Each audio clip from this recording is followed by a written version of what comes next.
Hello दोस्तों, KLD classes में आप सभी का स्वागत है। आज हम बात करेंगे भारतीय गांव कैसे थे और कैसे हो गए। जैसे जब से भारतीय प्रधानमंत्री मोदी जी ने 12 मई से बात किया कि हम अब देश को आत्मनिर्भर बनाएंगे, लेकिन आत्मनिर्भर बनाने की शुरुआत कहां से होगी? ग्रामीण क्षेत्रों से होगी, क्योंकि लॉकडाउन के कारण से सबसे अधिक नुकसान अगर बात किया जाएगा तो शहरी क्षेत्रों में होगा, क्योंकि सारे काम धंधे बंद हैं। लेकिन ग्रामीण क्षेत्रों में अगर देखा जाए तो लगभग 70% काम अभी भी चालू है। वो कृषि वाला काम, बुआई, जुताई, कटाई सभी चालू है।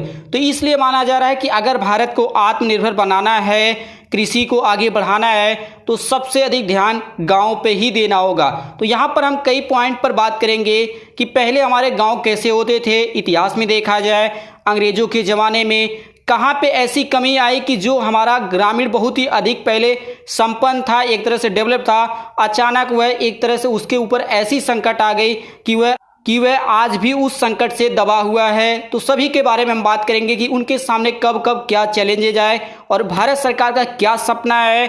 उस गांव में पलायन कर शहर पहुंचे लोग कोरोना महामारी से बचने के लिए वापस गांव पहुंच रहे हैं। अब यदि देश की 130 करोड़ से अधिक जनता को अन्न और फल, सब्जी, दूध चाहिए, तो इन ग्रामीणों में से ज्यादातर को गांव में रोककर गांव को समृद्धशाली बनाना होगा। इससे इनको जीने का बेहतर अवसर मिलेगा और देश को भी अनाज मिलता रहेगा। अगर कोरोना का संकट लंबे समय तक चला तो शहर और उद्योगों के हालात बद से बदतर हो जाएंगे, क्योंकि लगभग 50 दिनों से तो वैसे ही बंद है और आगे अगर भगवान ना करे कि 2 से 3 महीने और बंद हो, नहीं तो गाँव से ज़्यादा हालत तो और अधिक शहरों की खराब हो जाएगी। देश में करीब 46 करोड़ लोग असंगठित क्षेत्रों में रहते हैं, जबकि 20 करोड़ से अधिक खेतिहर मजदूरों का बोझ पहले से ही कृषि सेक्टर पे पड़ा हुआ है। इससे लगातार मशीनीकरण को बढ़ावा मिलने के कारण से मजदूरों की मांग घट रही है। चाहे वो कटाई में देख लीजिए, बुआई में देख लीजिए, कोई भी काम होता है तो जहाँ पे पहले 20 लोग काम करते थे, आज वहाँ पर घटकर सिर्फ 5 लोगों को काम मिल रहा है। इसलिए अंदाजा है कि स्थिति सामान्य होते ही फिर से 80% से अधिक प्रवासी मजदूर शहरों की ओर लौटेंगे। लेकिन इतने लोगों को काम मिल जाए, यह कहना फिलहाल मुश्किल है। कोरोना के चलते बेरोजगार हुई इस आबादी को केंद्र और राज्य सरकारें मुफ्त में अनाज बांट रही हैं। गैस सिलेंडर, हर प्रकार की सुविधाएं अलग अलग राज्यों में राज्य सरकारें और केंद्र सरकार प्रोवाइड कर रही हैं। तो इसलिए कि अन्नदाता तमाम जोखिमों का सामना करते हुए अन्न का उत्पादन लगातार बढ़ा रहा है। यही अनाज न केवल ग्रामीण बल्कि शहरी अर्थव्यवस्था को स्थिर बनाए रखने का प्रमुख आधार बना है। वर्ष 2018 और 19 के सेशन में 28 करोड़ टन अनाज का उत्पादन भारत में हुआ था। वहीं 2019 और 20 के सेशन में बढ़कर ये 29 करोड़ टन हो गया है। लगातार भारत में जो कृषि प्रोडक्शन है लगातार बढ़ रहा है। इसीलिए कहा गया है कि अगर 2 ऐसे देश हैं दुनिया में जिसको कोरोना वायरस का सबसे कम प्रभाव पड़ेगा, तो पहला आपका चाइना देश है और दूसरा इंडिया, क्योंकि इन दोनों में ऐसे जो सेक्टर हैं जहाँ पे काम हमेशा चालू है। लेकिन और देश, चाहे वो अमेरिका हो या आप यूरोप के किसी भी कंट्री को ले लें, उनको सबसे अधिक नुकसान इसलिए क्योंकि वहाँ पे सबसे कम फोकस कृषि सेक्टर पर किया जाता है। हमें यह समझना होगा कि शहरीकरण देश की समस्या का समाधान नहीं है, इसके विकल्प मौजूद हैं। जरूरत इस बात की है कि गांव और कस्बों में शहरों के समान बुनियादी सुविधाएं उपलब्ध कराई जाए, क्योंकि शहरीकरण को इस प्रकार बढ़ावा दिया जाता रहा तो गांव में पहले से ही अपर्याप्त नागरिक सुविधाएं चरमरा जाने का खतरा बढ़ जाएगा। ग्रामीण के शहरों की ओर पलायन को रोकना नीति नियंताओं की प्राथमिकता होनी ही चाहिए, जिससे संकट के समय में एक साथ इतनी बड़ी संख्या में लोगों के लौटने की समस्या दोबारा देश के ऊपर ना आए। ग्रामीण क्षेत्रों की बात हो और उसमें गांधी जी की बात ना हो तो हम कह सकते हैं कि कुछ भी बात नहीं कर पा रहे हैं। तो इसीलिए हम बात करेंगे कि गांधी जी की क्या सोच थी ग्रामीण सेक्टर को लेकर। वर्तमान व्यवस्था पर गांधी जी के ग्राम स्वराज की जरूरत पर विचार किया जाना चाहिए।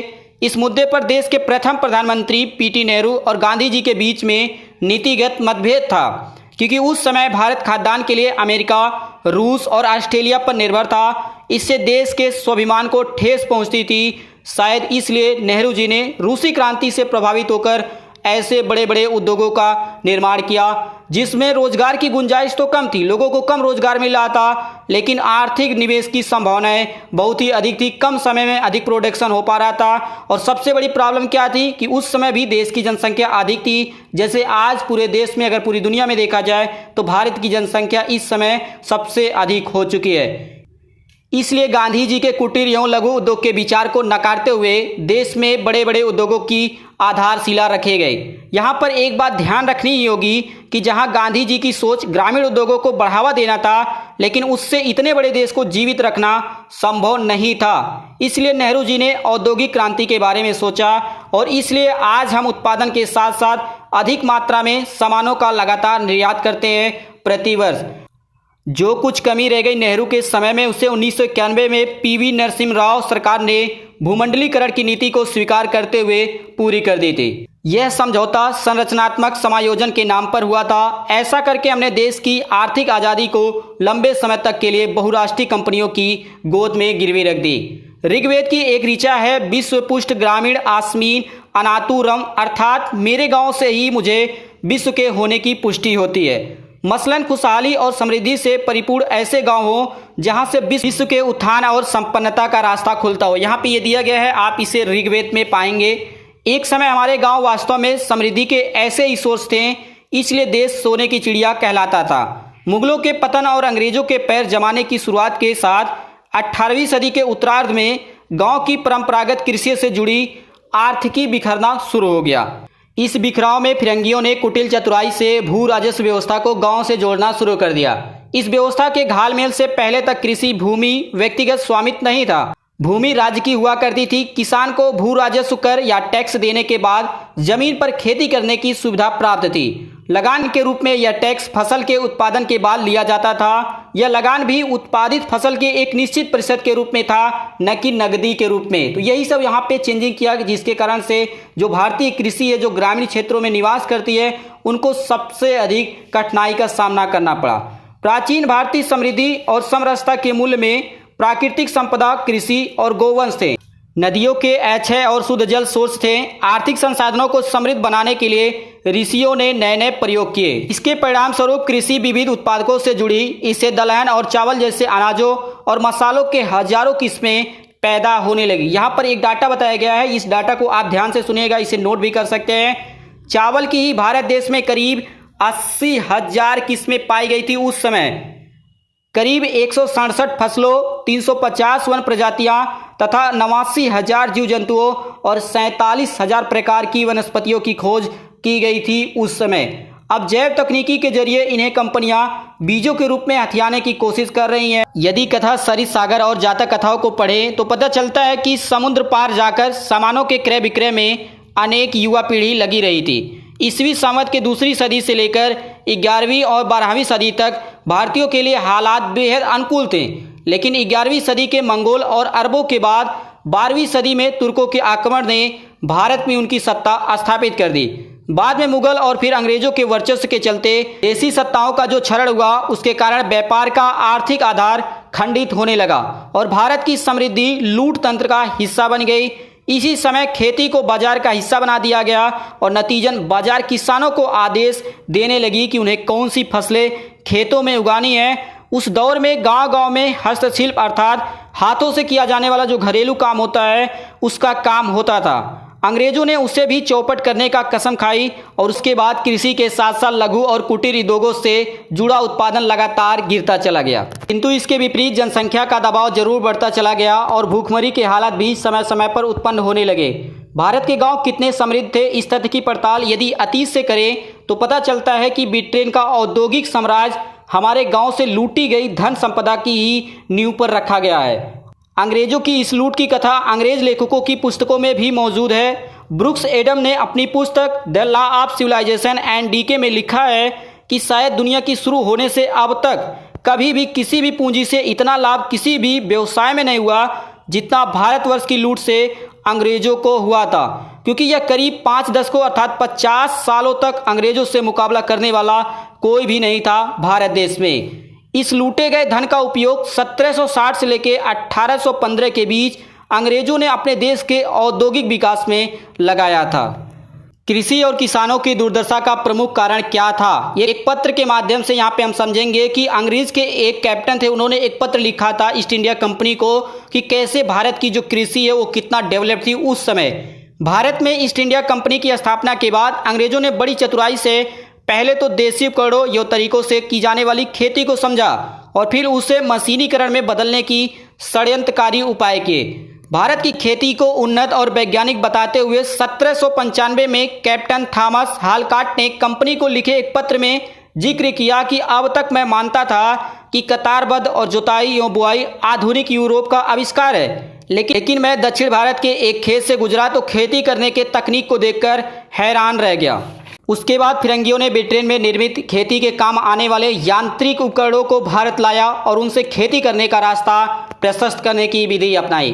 देखा जाए तो देश में आज कृषि और किसानों की भारी दुर्दशा का एक प्रमुख कारण खेती का अंधाधुंध मशीनीकरण होना भी है, क्योंकि सभी काम, चाहे वो जुताई हो, बुआई हो, कटाई हो, सभी काम मशीनों के माध्यम से ही किया जाता है। आधुनिक भारत में पिछली सदी के 6वें व 7वें दशक में हरित क्रांति आई। इसके बाद देश तेजी से खाद्यान्न उत्पादन में आत्मनिर्भर होता चला गया।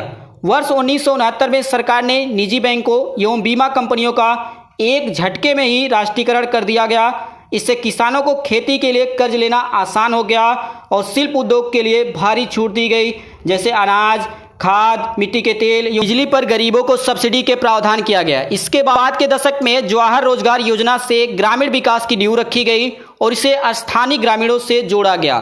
सरकारी आवास योजना के माध्यम से अनुसूचित एवं अनुसूचित जनजाति के लोगों को फ्री में घर दिए गए। इन कारणों के चलते गांव में न तो असंतोष पनपा और न ही बड़ी संख्या में पलायन हुआ। इससे कृषि इस समय तक अर्थव्यवस्था की रीढ़ की हड्डी बनी रही, किंतु 1991 में भूमंडलीकरण की नीतियों को मजबूत करने के लिए सरकारी और निजी क्षेत्रों के ऐसे अनुत्पादक वर्ग की आमदनी बढ़ाई गई जो बहुराष्ट्रीय कंपनियों के भोग विलास के उपकरण खरीद सकें। सरकारी विभागों के 6वें व 7वें वेतनमान इसी उद्देश्य की पूर्ति के लिए दिए गए थे। इससे आर्थिक विसंगति तेजी से बढ़ी।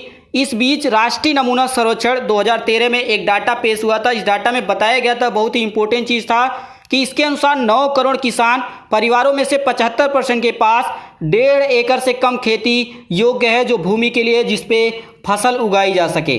वर्ष 2011 में किए गए सामाजिक सर्वेक्षण से पता चलता है कि गांव में रहने वाले करीब 67 करोड़ लोग 33 रुपया प्रतिदिन पर गुजारा करते हैं और एक किसान परिवार की औसत आय 60 रुपया प्रतिदिन रह गई। नतीजन खेती घाटे का सौदा बन गया। इसीलिए लोग गांव को छोड़कर कहां पे चले गए? शहरों में चले गए। भले ही वहां पे शहरों में छोटा मोटा काम करते हैं, लेकिन वो गांव में नहीं करने गए। इसी रिपोर्ट में एक चीज़ और बताई गई थी कि खेती किसानों से जुड़े 40% लोग यदि आजीविका का कोई अन्य विकल्प मिले तो तत्काल खेती छोड़ने को तैयार है। 40% लोग बहुत बड़ी राशि होती है, बहुत बड़ी मात्रा होती है। स्पष्ट है कि भूमंडलीकरण ने ऐसी नीतियों को बढ़ावा दिया जिससे अनुत्पादक वर्ग की मुट्ठी में धन समाता चला गया और फसल उत्पादक किसान खाली हाथ होता चला गया।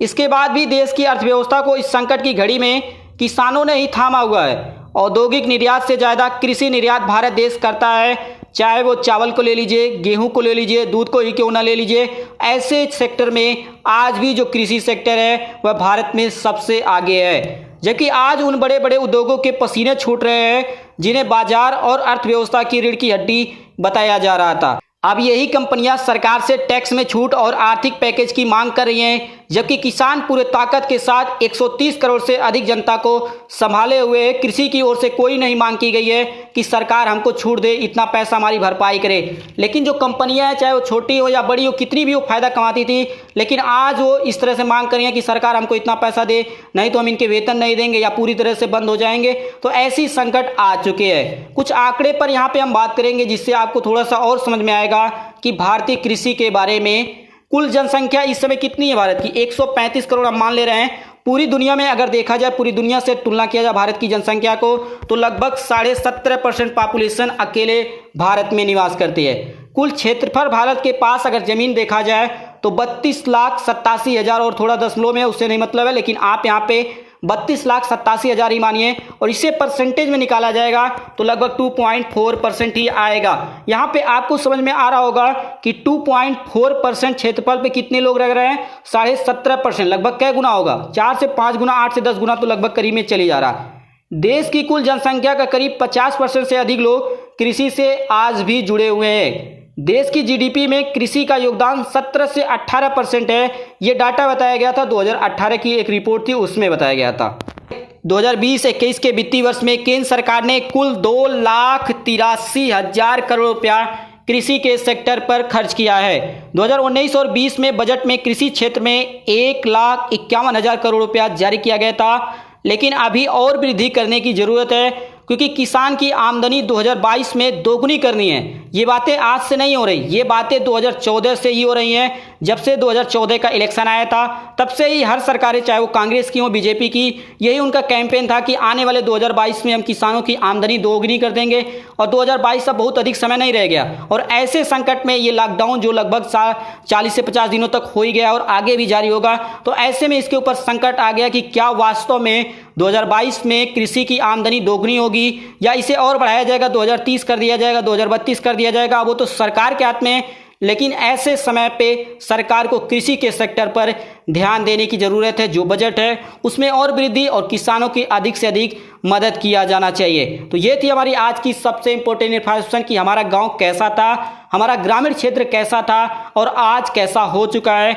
अब ये तय करना है कि आगे कैसा होगा, ये सबसे इम्पोर्टेंट। जो चीज़ भूल गए, जो बीत गया, उसके बारे में ना सोचे तो ठीक है, लेकिन अब आगे अगर हम सुधर जाए तब हमारे लिए फ़ायदेमंद होगा, नहीं तो और बड़ी समस्याएं हमारे सामने आ सकती हैं। इसी प्रकार से बने रहिए। बने रहने के लिए आप सभी दोस्तों का KLD क्लासेस की ओर से धन्यवाद।